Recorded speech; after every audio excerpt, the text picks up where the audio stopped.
we are doing for the government of India, and the UPA is running the government of India.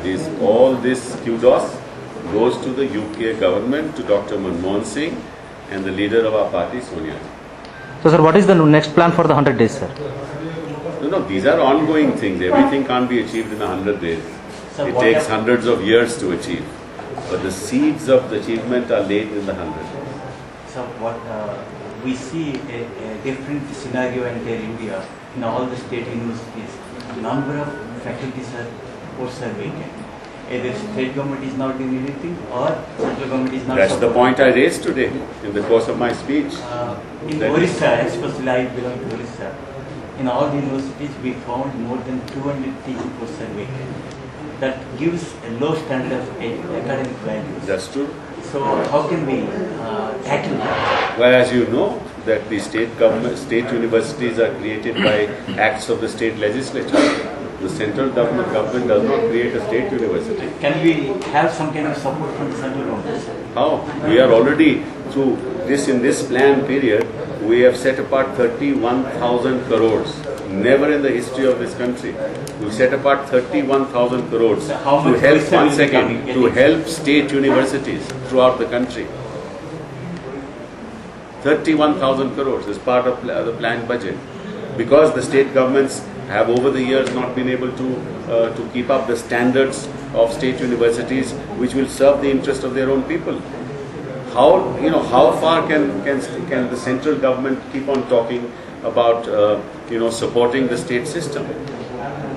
But what we have done in the last since 2004, no government has done in the history of India.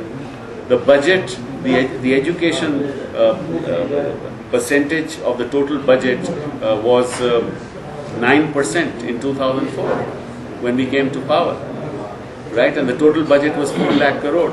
That increased from 9% to 19% in a budget of 8,50,000 crores.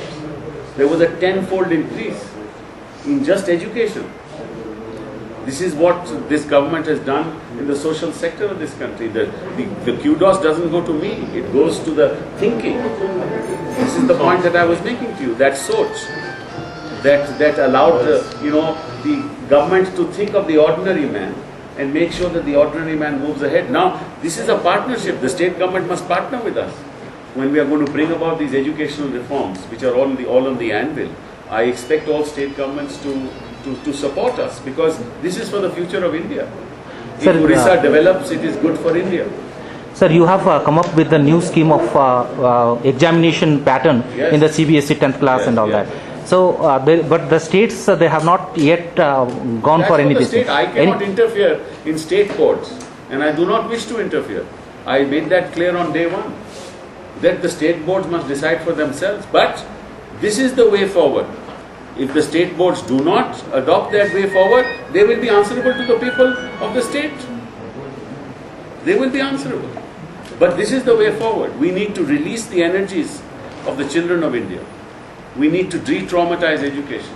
We need to bring about, their creativity, which is at the heart of innovation.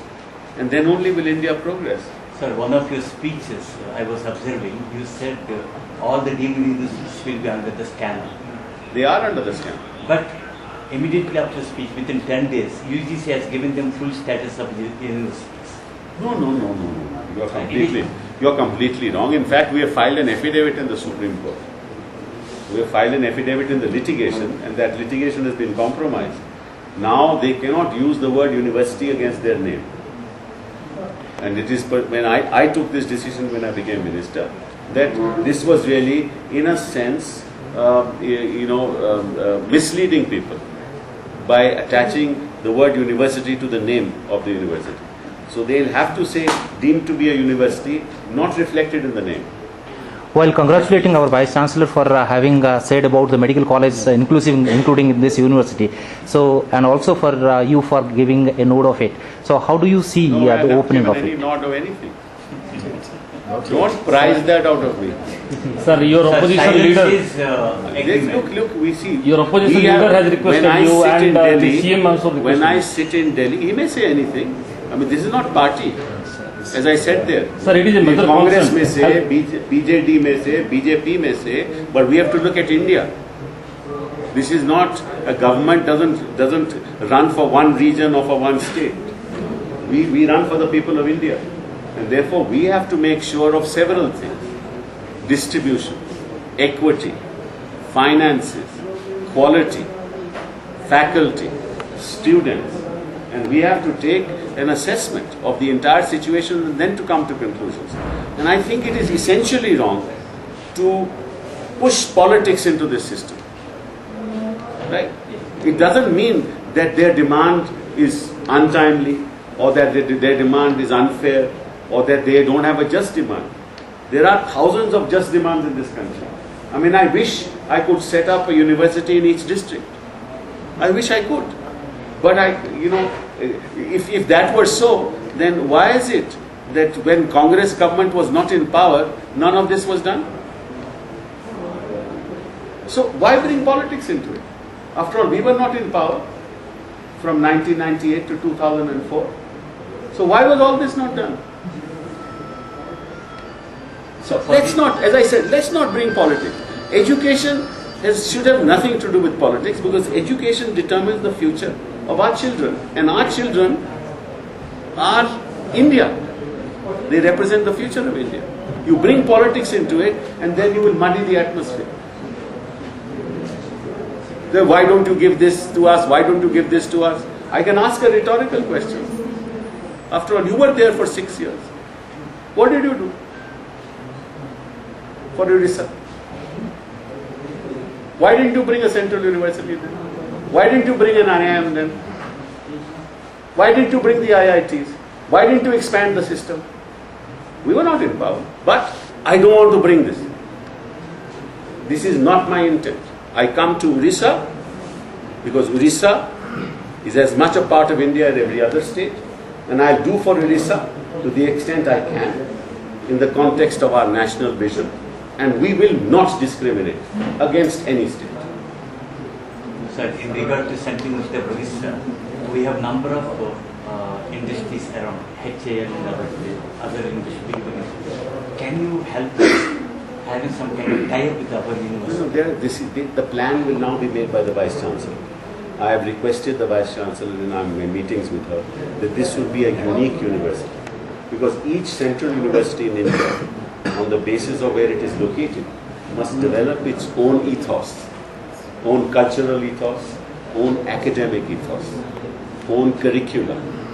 We must ensure that the new semester system, because now that is part of the central educational institutions, right, which is part of the Act now, there should be a semester system. There should be cross-fertilization of courses. There should be, interdisciplinary academic training. You should look at, there is huge biodiversity in this part of the world. So why not, make it, the focus should be in some of the courses on biodiversity, right? And so many other issues which are part of this environment, right? And at the same time make it work. You're going to find it difficult to get faculty here because it's far away. It's 6 hours or 4 hours drive from Vizag, right? It's a 4-hour drive.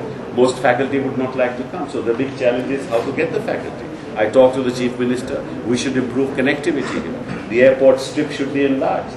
Then we can have some commercial flights coming here that will increase connectivity. We are thinking for the people of Odisha, and we will do whatever we can for the people. Both classes should be from local.